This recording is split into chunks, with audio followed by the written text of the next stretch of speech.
Yo, how's it going? Good, man. No complaints on my end. Fantastic. That's great. I mean, I would feel that way, right? You got a new show coming out. It's very exciting. It's good, man. Season two. With this project, I met Isaac. I couldn't believe his story, man. The guy Yeah. sentenced to 70 years plus life. Represented himself, went to jail, continued to study law, was turned into a prison rep, so he was representing other inmates that had similar cases to his, created case law through their cases to bring Wow. himself back and got out of jail. Yeah. I'm like, And you reached out to him, right? That's how this came about? yeah, like when he came, like, I met him through a mutual friend. And Yeah. the story, he was telling to me with the idea of it being a feature film. And I was like, nah, it's not. I like it, but it's not a feature film. This is TV, it's a television show. Yeah. And what I'm saying is, it's so much in it. The nuances of the experience. How much would I lose trying to tell a story in 2 hours? Right. I just used the whole season, and we didn't get out of jail yet. Right. You know what I'm Yeah. saying? By the time, look, the second season, the first season is representation of what was 9 years of Isaac Wright Jr.'s life story. I know. Yeah. When we come to season two, we see him re-entering society. Think how many feature films were made surrounding the idea of the traumas of war, re-entering society following that. And Right. then Yeah. being incarcerated, knowing you have 70 years plus life, being a black man, Yeah. what is the probability that you get out of jail? Yeah. Not high. Not high at all. So you say the things that happen that they have to do in season two is his wife.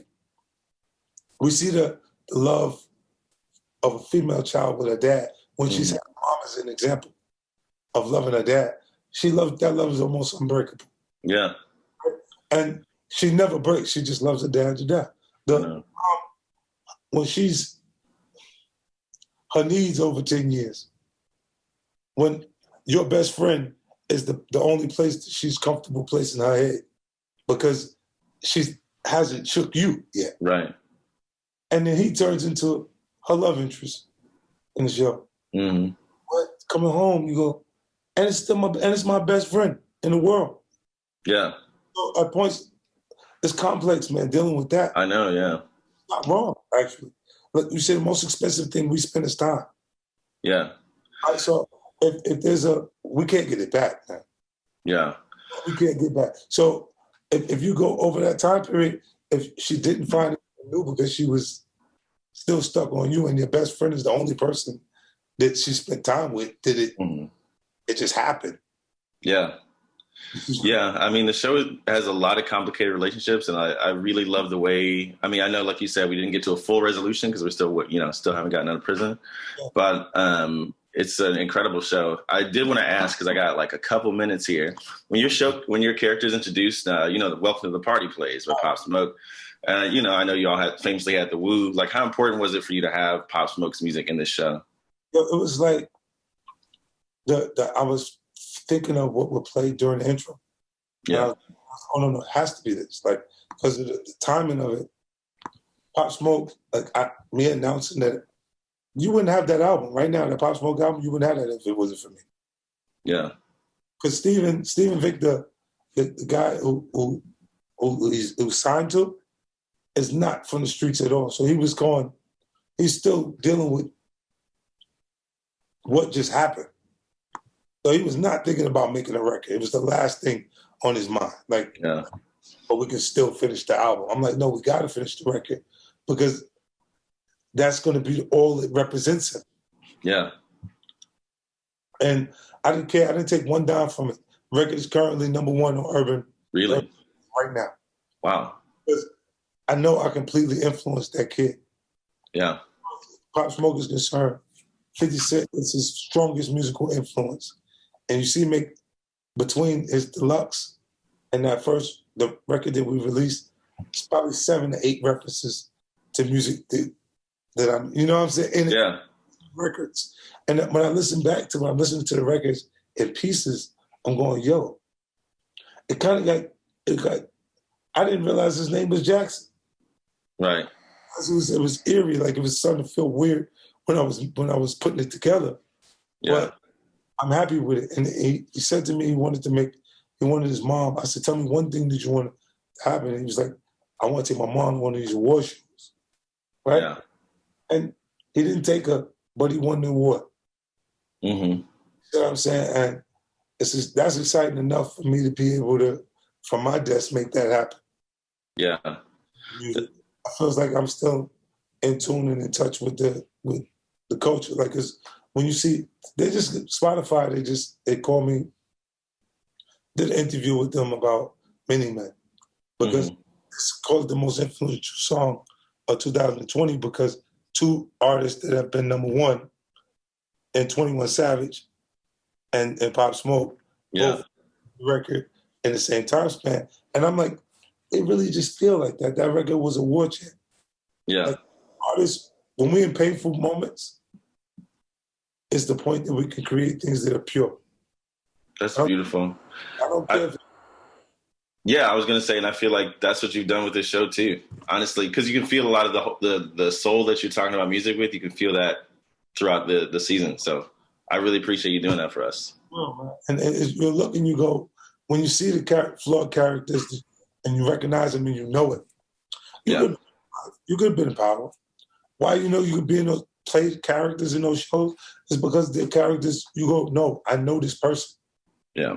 This is why when I did a casting for BMF, there was 3,800 people showed up to the casting. I'm going, did they think it was a concert?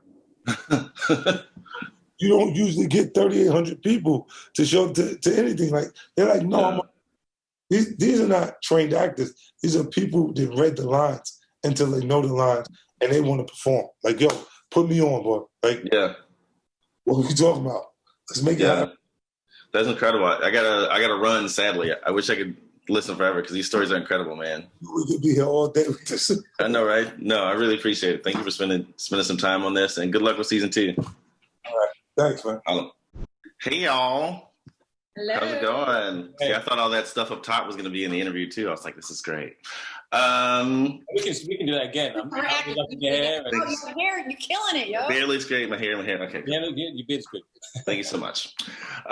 So obviously this show is, really topical, right? And so I think a lot of people are really excited to have it back, especially in this current moment. What does it mean to you all to be a part of this show in the climate that we're in right now? Well, one, we feel very lucky to be able to come back to work, during these times, during COVID. As everyone in the cast and crew, we were the first TV show back. So that was pretty heavy. Yeah, we were the first ones out the gate, like showing everybody how to do it. Oh my God. Pretty crazy. And as for the times that we're living in, our show is set in contemporary time, so it only makes sense that we would be getting into everything that we had to get into this year. Mm-hmm. And so people can look forward to all of that this season. As we also get into the family life now of Aaron being free, living in these times. Yeah. Nicholas, what about you?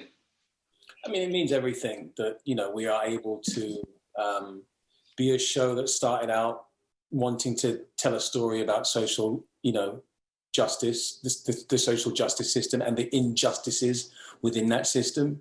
Mm. And it just seems like everything that happened over the summer has added to what it was that we can tell. And so we're committed to still telling those stories, and we now have just more material to work with. Sadly, we now have more material to work with. But, it's a responsibility that I think everybody involved has taken on, with all heart and all pride and all, due diligence. And it's not something that we want to take lightly. So it's something that we really, really want to be responsible about telling. Yeah. And sort of piggybacking off that, this character, I believe when we picked this character up, he's been in prison for 9 years. And I know that you've been a mental health ambassador. I Googled that with Mind. What effect has this role had on you, and sort of how do you approach, this character from like a mental health standpoint? Because he's got to be worn out by now. Well, a lot of people don't understand that as actors, our subconscious doesn't know that it's just a job. So we're really emoting our subconscious releases all the same chemicals as if it's really happening. So that's why you end up crying. Or if you're angry, your heart rate goes into the same, mode and releasing all these chemicals. So at the end of the day, we are left with, I'm left with a lot of the shards of, emotional memory from Aaron that don't belong to me. And that can sometimes be hard to deal with because a lot of the time they bleed into your own stuff. And, luckily I'm aware of all of this and I can compartmentalize. But there are some days where it's harder than others. But if we didn't have the emotional tension and real aspects within ourselves, I don't think we'd be able to portray these characters in the way that they needed to be portrayed. Yeah. And Joy, I sort of have a similar question from you. I know you're from New York, and your character's dealing with a lot of heavy family drama with the dad, with, partners or daughter. How are you, does New York, like being from New York, do you bring that into the character at all? Like real family situations you've been through at all? Yeah. I mean, I grew up in the Bronx. Mm-hmm. And I was saying this earlier that it wasn't until we started filming, we were already filming the pilot, almost done with the pilot, where I actually kind of like did the math in my family and realized that my grandmother was the same age that I am now when I was born. So I was born to a teenage mother, and my grandmother was 46 years old and taking on the responsibility of that. And it wasn't something that leaped out from the pages initially, but as I was living in this world, it's like, oh, wow. And for me, it really helped me to understand her as a woman, not as my grandmother who did da-da-da-da-da, but as a woman who is now faced with these other challenges. And so I was able to bring that to my work. And also, I'm from New York, so even though I live in California, don't get it twisted. Okay. Okay, I didn't. I can do that. That's amazing. Yeah, because I'm listening to the Atkins and I'm like, I wonder what Joy thinks right now. But I also, because I have to get out of here in 2 seconds, but this, obviously with 50 Cent being an executive producer, I'm thinking about music a lot with this show. Joy, I saw that you posted this Sun Ra, thing on your Instagram the other day, and I love Sun Ra. I'm wondering what was some of your favorite music either to listen to on set, or you can just talk about what music you listen to right now, honestly. Well, I mean, what I'm listening to right now is Sun Ra. I'm listening to a lot of Minnie Riperton. And actually, yeah, I'm going back and I'm doing Minnie Riperton and Sun Ra. That's my thing right now. Oh yeah. Back and forth. Maybe with a sprinkle of a little bit of Sade. And then right before the election was called, there was a lot of Public Enemy. I'm back to Minnie and Sun Ra. That's the nexus of my power right now. Yeah. Wow, that sounds really delicious, like the sprinkles and stuff. I'm feeling it. What about you, Nicholas, before we get out of here? At the moment, Anderson .Paak. Oh, yeah. Ella Fitzgerald. Mm-hmm. I'm listening to quite a bit. And that's about it, really. That's it at the moment. Anderson .Paak and Ella Fitzgerald are heavy on my playlists. I love that. What's funny is you said Anderson .Paak, and I went, oh, yeah. And he literally does that all the time. He's got that much mind control over me. It's like, oh, yeah. Well, I think that's my time, y'all. I really appreciate talking to you. I'm so excited for the show. So excited for y'all to be a part of it. And I wish you the best. Thank you. Thank you.